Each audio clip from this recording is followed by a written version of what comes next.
کوم کسان ته چې د بېنظیره د احساس کفالت پروګرام روپۍ نه میلاویږي نو هغه خپل سروې چې دی دوباره کولی شي. نو د هغې سروې دپاره کوم شیانو ته ضرورت دی او دا به کېږي په کوم ځای کې دا ټول درته په دې ویډیو کې ښیم، خو ویډیو چې دا به زموږ سره تر اخره پورې ګورئ.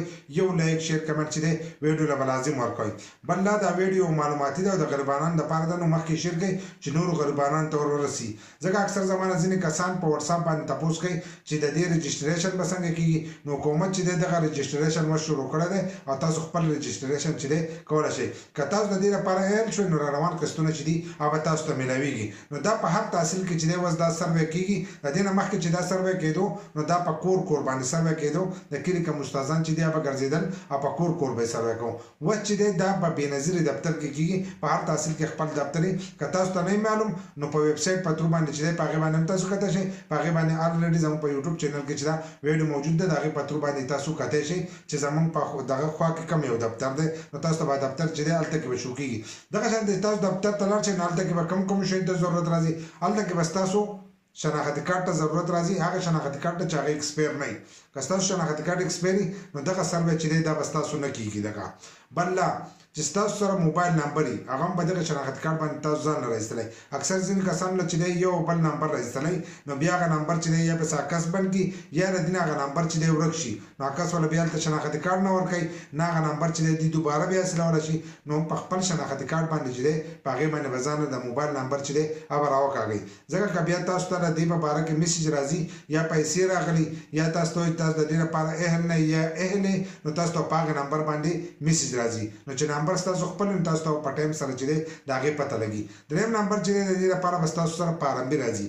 که ستاسو ماشومان او هغه سکول ته ځي یا ماشومان درسره دي هغو له به تاسو پارمبي لازم جوړوئ. ځکه که تاسو پارمبي نه یې رخ کړی نو بیا هم دا سروې چې دی دا ستاسو نه کېږي.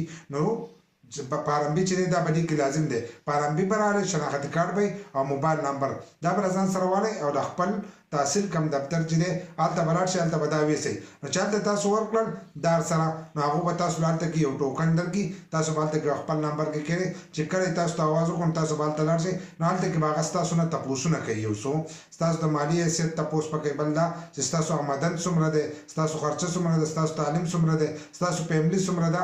دا ټول تپوسونه به نه کوي. خو کوم تپوسونه چې نه کوي نو دا به ورته تاسو صحیح وایئ. ځکه اکثر ځینې کسان چې دی هغه دروغ پکې وایي. نو دروغ به په دې کې تاسو نه وایئ چې کم تپوسونه نه کوي نو تاسو به د هغې صحیح جواب ورکوئ. اوس تاسو نه پاسپورټ تپوس وکړي یا وایي چې ستاسو بچي ښکته دي که نه دي، تاسو دغه ځای کې دروغ ووایئ نو د هغې الریډي چې ده په کمپیوټر کې پته لګي. ځکه چې ستاسو دغه ریکارډ ور وخېږئ او ورسیډ کړي نو هلته کې پته لګي. ځکه ستاسو په شناختی کارت باندې د دې ټول معلومات چې دي پراته، ستاسو د بچو معلومات پراته، ستاسو د بچو د پاسپورټ هر څه معلومات چې دي دا به پراته.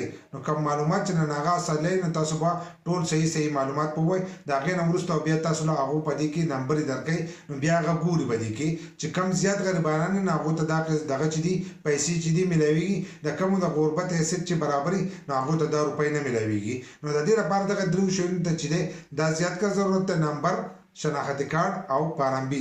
د ماشومانو پارمبي چې تاسو ویسئ نو په هغې به تاسو ته د ماشومانو کوم وظیفه چې د هغه به هم تاسو ته میلاویږي. لکه اوس د 2000 روپو راکس چې راغلو ځینې کسانو ته 2000 روپۍ میلاوېدلې او ځینو ته د بچو هغه دغه چې دی وظیفه هغه سره میلاوېده نو هغو ته به زیاتې روپۍ میلاوېدې. پارمبي د ځان سره وړئ چې هلته ستاسو د ماشومانو کوم وظیفه چې ده چې هغه هم تاسو ته میلاویږي. نو پارمبي د دې لپاره چې دی هغه لازم دی. که ویډیو مو خوښه شوي نو یو لایک شیر کمنټ چې دی دې ویډیو له لازم ورکړه. داسې نور ویډیوګانو لپاره زموږ د فیسبوک پیج هم د ځان سره فالو کړئ او یوټیوب چینل چې دی هغه هم د ځان سره سبسکرایب کړئ.